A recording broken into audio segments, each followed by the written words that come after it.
Intimacy ice off the table until you obey me, my wife decreed with cold eyes, so I flipped the entire table and built a new life without her manipulation. I always thought we had the perfect marriage, 5 years together, and I still couldn't believe how lucky I was to have her in my life. That was until last Tuesday night when everything changed with a single sentence that hit me like a freight train. Intimacy is off the table until you obey me, she announced, her voice eerily calm as she stood in our bedroom doorway. I laughed at first, thinking it was some kind of weird joke or perhaps a roleplay suggestion. The look in her eyes quickly told me otherwise. It started with something trivial. I had accepted a dinner invitation with my college friends without consulting her first. In my defense, we never needed permission slips for basic social activities before, but apparently, this crossed some invisible line I wasn't aware existed. You're acting like I committed a crime, I said, trying to diffuse the tension. It's just dinner with the guys. She crossed her arms and leaned against the doorframe. It's not about the dinner. It's about respecting my input and decisions that affect us both. This wasn't the first time she'd expressed displeasure over my independence, but it was the first time she'd weaponized our intimacy. Something in me snapped. The realization that our relationship had morphed into a power struggle hit me all at once. So you're withholding affection to control me? I asked, my voice barely above a whisper. I prefer to think of it as setting boundaries, she replied with a slight shrug. When you start consulting me before making plans, we can resume normal marital relations. The casual way she delivered this ultimatum made my blood run cold. I remembered her subtle disappointments when I chose to spend time with family instead of exclusively with her. The passive-aggressive comments when I pursued hobbies she didn't share. The way she gradually isolated me from friends she deemed bad influences, meaning anyone who encouraged me to maintain my individuality. That night, I slept on the couch, not because she'd banished me there, but because I couldn't stand to be next to someone who thought love was a transaction. As I stared at the ceiling, memories flooded back. How she'd pull away emotionally whenever I didn't comply with her wishes. How she'd give me the silent treatment until I apologized for perceived slights. I realized with growing horror that this ultimatum wasn't new. It was just the first time she'd stated it explicitly. For years, she'd been conditioning me to prioritize her approval above everything else, including my own needs and happiness. The next morning I went through the motions of our routine, coffee, breakfast, quick kiss goodbye, all while my mind raced with questions. How had I not seen this pattern? How much of myself had I already surrendered? And most importantly, was this relationship worth saving? I called my friend to cancel the dinner plans, not because I was giving in to her demands, but because I needed time to think. Her triumphant smile when I told her I wouldn't be going out that night made my stomach turn. She mistook my retreat for surrender. See? That wasn't so hard, she said, brushing her hand across my shoulder. When you consider my feelings, everything works out better for both of us. I nodded absently, already formulating a plan. If she wanted to play games with our marriage, she'd soon discover I wasn't the pushover she thought I was. There's only so far you can push someone before they stop moving backward and start pushing back. Little did she know, her ultimatum hadn't cowed me into submission. It had awakened something I'd suppressed for too long, my self-respect. The table she thought she controlled was about to be flipped in ways she couldn't imagine. For the next few days, I played along with her game, carefully observing her behavior through new eyes. It was like finally putting on glasses after years of squinting. Suddenly, patterns I've been blind to came into sharp focus. During dinner that evening, I casually mentioned a work project that might require weekend hours. Her reaction was immediate and revealing. "You can't possibly be considering that," she said, setting down her fork with deliberate precision. "We always spend weekends together. That's our time. The bonus would help with our vacation fund," I countered, watching her carefully. "Money isn't everything," she replied, her voice softening into that persuasive tone I now recognized as manipulation. "What's the point of a vacation if we're too disconnected to enjoy it?" Before my awakening, I would have backed down immediately, apologized for even considering disrupting our routine. Instead, I simply nodded and changed the subject, making a mental note of how skillfully she'd twisted my career advancement into a betrayal of our relationship. Later that night, I went through old texts and emails between us, looking for evidence of this pattern. What I found was disturbing, a systematic campaign to isolate me from external influences, comments about my mother being too involved in our lives, subtle criticisms of friends who encouraged my independence, convenient headaches whenever I planned activities she couldn't control. The following morning, I called my oldest friend, someone I hadn't spoken with in months because she had deemed him disrespectful to our marriage. "Man, I was starting to think you'd fallen off the planet," he said, genuine concern in his voice. "Everything okay?" "I'm not sure," I admitted. "Things at home have been complicated." "She finally showed her true colors," he asked, confirming my suspicions that others had seen what I'd been too close to notice. He reminded me of incidents I'd forgotten. How she'd created drama during his wedding because it took attention away from her, how she'd sabotaged a camping trip by claiming sudden illness, only to make a miraculous recovery when I canceled. That evening, emboldened by this external perspective, I decided to test the waters. I informed her, not asked, but informed that I would be meeting my friend for lunch the following day. Her reaction was nuclear. "So this is how you respond to my concerns?" "By deliberately defying me." "I'm not defying you," I said calmly. "I'm catching up with a friend. That's normal human behavior." "Normal people consult their spouses before making plans," she snapped. "Consult or get permission?" I asked, finally addressing the elephant in the room. "Because those are very different things." Her eyes narrowed dangerously. "If you leave this house tomorrow, don't expect anything from me for a very long time." There it was again, the threat, the leveraging of intimacy as a control mechanism. But this time, instead of fear, I felt a strange sense of liberation. Her power over me existed only because I valued our physical connection more than my autonomy. What would happen if I recalibrated that equation? "I think I can live with that consequence," I said, surprising both of us with my calm defiance. For a moment, panic flashed across her face, the first genuine emotion I'd seen from her in days. She quickly recovered, her expression hardening into cold determination. "We'll see how long you last before you come crawling back," she said, turning away. "You always do." That night, lying alone in the guest room, I scrolled through photos from earlier years of our relationship. Had there been warning signs from the beginning? Had I ignored red flags because of her beauty, her charm, her ability to make me feel special when she approved of my behavior? The truth was becoming uncomfortably clear. Our entire relationship was built on an uneven power dynamic that I had unconsciously accepted, but now that I could see it, I couldn't unsee it. And with that awareness came a decision. This pattern would end one way or another. Lunch with my friend was like coming up for air after nearly drowning. For 2 hours, I spoke freely without calculating the potential consequences of my words. No walking on eggshells, no strategic omissions to avoid disapproval, just authentic conversation. "You seem different," he observed as we finished our meals. "More like your old self." "I'm starting to remember who that person was," I admitted. When I returned home, she was waiting, her posture rigid with barely contained fury. I braced myself for the confrontation, but instead of engaging, I simply smiled and walked past her to my home office. "That's it," she called after me. "Nothing to say for yourself?" I turned, maintaining a neutral expression. "I had lunch with a friend. It was nice. There's nothing more to discuss." Her mouth opened and closed, clearly thrown by my refusal to participate in the expected argument. This wasn't in her playbook.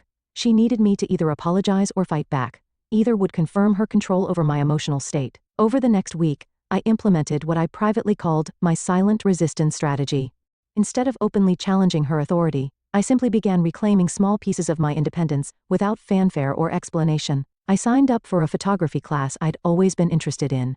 When she pointed out that it conflicted with the television show we usually watch together, I simply shrugged and said, "You can record it." I reconnected with colleagues for after-work gatherings. When she texted incessantly during these outings, I responded once with a simple, "Having a good time, we'll talk when I get home," then silenced my phone. I reopened the personal banking account I had maintained before our marriage, not to hide money, but to create a financial buffer, a necessity I now recognized after seeing how her mood darkened when I purchased anything without consultation. Each small act of independence was met with escalating tactics, tears, accusations, guilt trips, and of course, the continued intimacy embargo. But something unexpected was happening. With each passing day, her leverage weakened. By removing physical affection as a bargaining chip, she had inadvertently broken its spell over me. The initial frustration gave way to clarity. I realized how much of my behavior had been driven by the desire to maintain her approval, her touch, her validation. Without that reward mechanism, I could finally see the hefty price I'd been paying. 2 weeks into my quiet rebellion, she changed tactics. I came home to find her dressed in provocative attire, candles lit throughout the living room. Her demeanor completely transformed. "I've been thinking," she said, her voice honeyed with artificial remorse. "Maybe I overreacted about some things. We don't need to be in this standoff anymore." I recognized the strategy immediately. The carrot after the stick had failed. She was offering a temporary surrender to regain her position of influence. Once I was back under her spell, the conditions and controls would gradually return. "I appreciate the gesture," I said carefully, "but I think we need to address the underlying issues before jumping back in a physical intimacy." Her seductive smile faltered. "What issues?" "I'm trying to move past this." "That's just it," I replied. "Moving past something requires acknowledging it first." "We haven't talked about why you felt it was appropriate to use our intimate life as a control mechanism." The mask slipped, just for a moment, a flash of cold calculation in her eyes before she recovered. "You're overthinking this. I was upset. I said something I didn't mean. Can't we just forget it?" Actually, I don't think you said anything you didn't mean, I countered. I think you expressed exactly how you view our relationship, and that's what we need to discuss. She abruptly stood up, the pretense of reconciliation abandoned. So now you're a relationship expert? Analyzing my words like some therapist. No, I said calmly. Just someone who's finally paying attention. That night marked a definitive shift. As she slammed doors and made a show of her indignation, I felt an unfamiliar emotion taking root. Not anger or resentment, but something more powerful, indifference. Her approval, her displeasure, her tactical affections, they were losing their hold over me. I fell asleep that night with a realization that would have terrified me just weeks before. I was prepared to lose this marriage if saving it meant losing myself. The table she thought she controlled was beginning to wobble, its foundation weakened by my quiet but persistent refusal to play by her rules. The email arrived on a Wednesday morning, innocuous yet life-changing. My company's West Coast office needed someone to head their new creative department, a 6-month assignment that could become permanent. The position offered not just a substantial salary increase, but something far more valuable: distance. I stared at the screen, my pulse quickening. 3,000 miles of separation, a legitimate reason to press the reset button. I forwarded the email to my personal account before she could see it on our shared home computer. That evening, I casually mentioned that something interesting had come up at work, watching her reaction carefully. The company is expanding the creative team, I said between bites of dinner. There might be an opportunity for advancement. She nodded encouragingly. That sounds promising. A promotion would be good for us. Us. Always us. Even when it was clearly about me, it would mean more responsibility. I continued, deliberately vague. Longer hours initially. Her smile tightened slightly. Well, as long as it doesn't affect our home life too much. You know how you get when you're overworked, you withdraw. I withdrew. Interesting perspective on my normal need for occasional solitude. I'd have to think about whether it's worth the trade-off, I replied non-committally. I waited until the weekend to reveal the full scope of the opportunity, strategically choosing a public setting, a busy restaurant where she'd be forced to maintain composure. So about that work opportunity, I began after our meals arrived. It's actually in San Francisco. Her fork clattered against the plate. San Francisco? As in California? That's generally where it's located? Yes. You can't possibly be considering moving across the country, she said, her voice low but intense. It's 6 months initially, I explained calmly. A trial period for both parties. And what about me? What about our life here? Did you even think about that before getting excited about this? There it was. Not a single question about what this meant for my career, my dreams, my growth. Only how it impacted her plans, her comfort, her control. Actually, I thought we could both view it as an adventure, I suggested. You're always talking about wanting to see more of the country. For vacations, not to live, she hissed. My entire support system is here. My job, my friends, my routines. You could take a sabbatical, I offered, or find temporary work there. Silicon Valley is always hiring marketing professionals. Her eyes narrowed. You've really thought this through, haven't you? Making plans that completely upend our lives without even consulting me first. I'm consulting you now, I said evenly. The decision deadline isn't for another week. There is no decision to make, she stated flatly. We're not going. End of discussion. The old me would have backpedaled immediately, apologized for even considering disrupting her carefully constructed world. Instead, I took a slow sip of water and met her gaze directly. I haven't decided yet, I said, emphasizing each word. And when I do, it will be based on what's best for my future. Her expression shifted from anger to disbelief to something approaching panic. This wasn't just about a job opportunity, it was a fundamental challenge to her authority. A declaration of independence she hadn't anticipated. If you take that job, I won't come with you, she threatened. Her final card played with desperate confidence. I surprised us both with my response. I understand. That's your choice to make. The drive home was silent, heavy with unspoken implications. She had expected her ultimatum to end the discussion. Instead, it had clarified exactly what was at stake. That night, as she slept, I sat in the dim light of my office calculating finances, researching apartments in San Francisco, making lists of what I would take and what I would leave behind. The more concrete the possibility became, the lighter I felt, as if gravity itself had less hold on me. The next morning, my boss called with a timeline acceleration. They needed an answer within 48 hours. I'll let you know tomorrow. I promised, a strange calm settling over me. After hanging up, I found her waiting in the doorway, her expression unreadable. Who was that? She demanded. My boss. They've moved up the decision deadline. She crossed her arms tightly. And what are you going to tell them? I looked at the woman I had once structured my entire existence around pleasing, and felt the last threads of our dysfunctional dynamic finally snap. I'm going to tell them yes, I said, the words emerging not as a defiant challenge but as a simple truth. I'm accepting the position. The table was no longer wobbling. It was about to be flipped entirely. Her reaction wasn't immediate. Instead, she stared at me with an expression I'd never seen before, a mixture of disbelief, rage, and something else, fear. The control she thought was unshakable was slipping through her fingers. "You're bluffing," she finally said, her voice unnaturally calm. "You wouldn't throw away our marriage for a job?" "I'm not throwing away anything," I replied. "I'm accepting a career opportunity. Whether that ends our marriage is entirely up to you." She laughed, a harsh, brittle sound. "So now I'm the unreasonable one for not wanting to uproot my entire life because you got some wild hair about California? No. You're unreasonable for assuming I would automatically decline a life-changing opportunity without discussion," I clarified. "For thinking your comfort automatically outweighs my ambitions. For believing you have veto power over my career decisions. That's what marriage is," she exclaimed, her voice rising. "Compromise, consideration, putting the relationship first."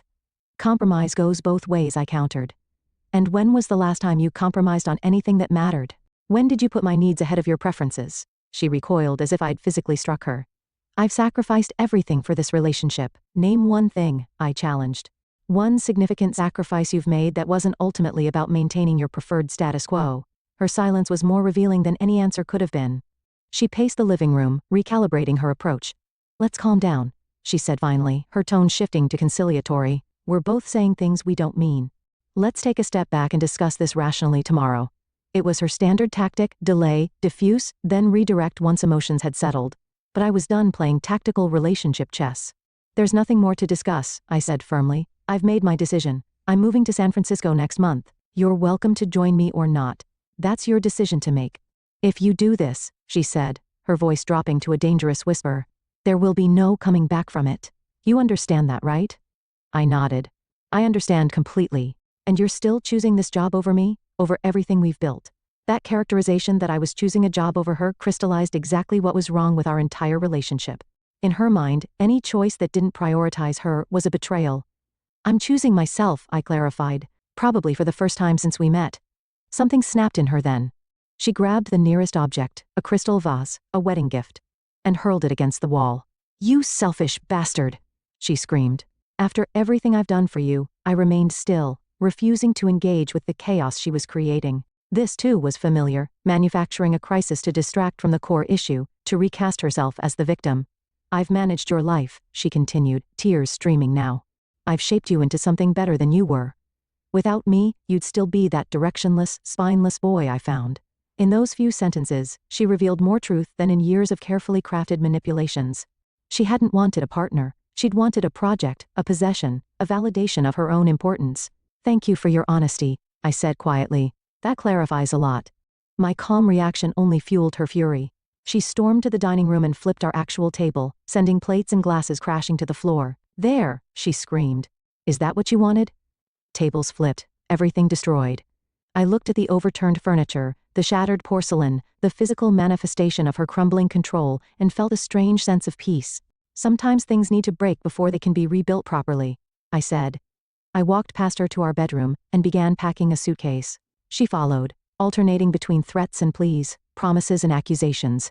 I continued methodically sorting through my belongings, separating what I would need immediately from what could wait.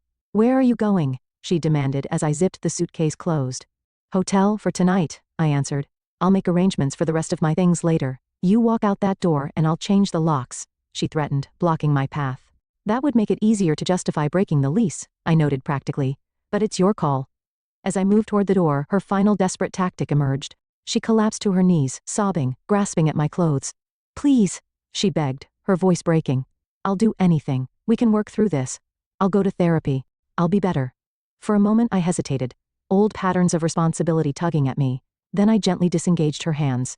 "I hope you do get help," I said sincerely. "But not for me, for yourself."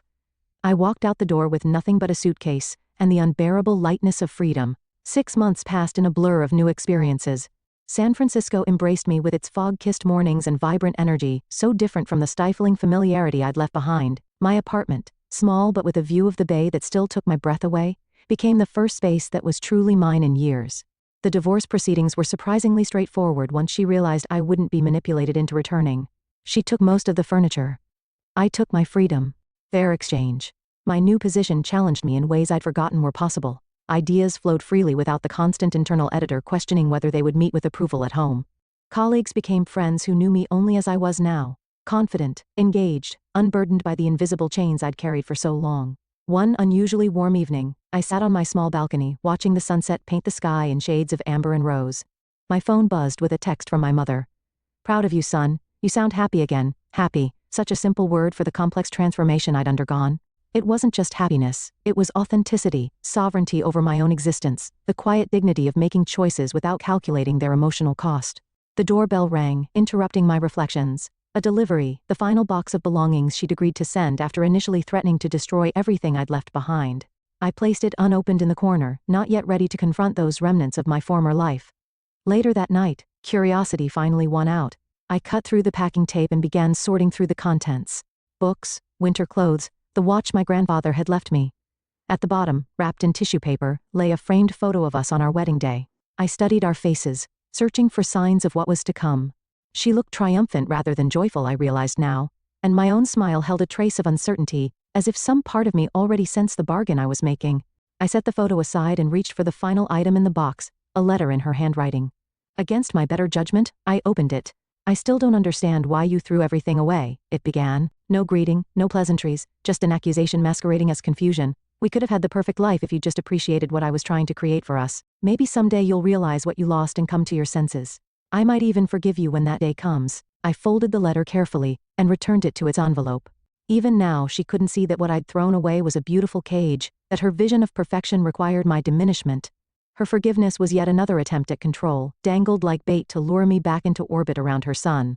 A year ago, these words would have wounded me, triggered the guilt and self-doubt she'd so carefully cultivated. Now they simply confirmed that walking away had been the only possible choice. I carried the wedding photo to the kitchen, removed it from its frame, and held it over the sink. For a moment I considered setting it aflame, a dramatic gesture of finality. Instead, I simply tore it in half, then quarters, then smaller still, until it was nothing but confetti washing down the drain. Some people would call my story a failure. A marriage collapsed, a 5-year investment yielding nothing but painful lessons. But standing in my modest kitchen, watching the physical evidence of my past disappear, I recognized it as something else entirely, a reclamation. That night, I met friends for dinner at a local restaurant. People who knew pieces of my story but never defined me by it. As we laughed and shared plans for an upcoming hiking trip, I felt a momentary disorientation, like stepping onto solid ground after months at sea. "You okay?" asked the woman seated beside me, noticing my brief absence. "Better than okay," I replied truthfully, just realizing something.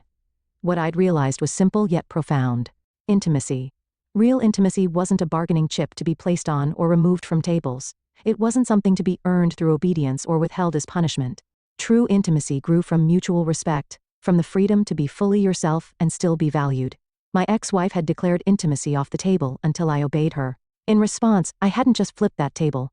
I'd built an entirely new one, sturdy and balanced, with room for people who understood the difference between love and control. As I raised my glass in a toast to future adventures, I silently thanked her for the ultimatum that had finally set me free. Thanks for watching. After listening to today's story, perhaps it has raised some new questions in your mind, or maybe it has brought back some old memories. Every day on Reddit, new experiences and moments create fresh stories, and they connect all of us. Everyone has their own unique journey in life, and we all try to understand the world in our own way. These kinds of moments remind us that we are all human, sometimes happy, sometimes sad, and always learning something new. If you enjoyed this story, feel free to share it with your friends. Your thoughts and feedback are always valuable to us, as they motivate us to create even better content. Every story has its own unique angle, and our goal is to understand everyone's perspective and make our content diverse and relatable. Stories like these help us realize that life's journey is different for everyone, and by hearing other stories, we learn something new. You can also share your own stories with us. Your experiences are valuable to us as well, and if you enjoyed this video, please leave your feedback. We aim to create content that brightens your mind and gives you new ideas every time. If you've already seen this video before, your feedback is still important.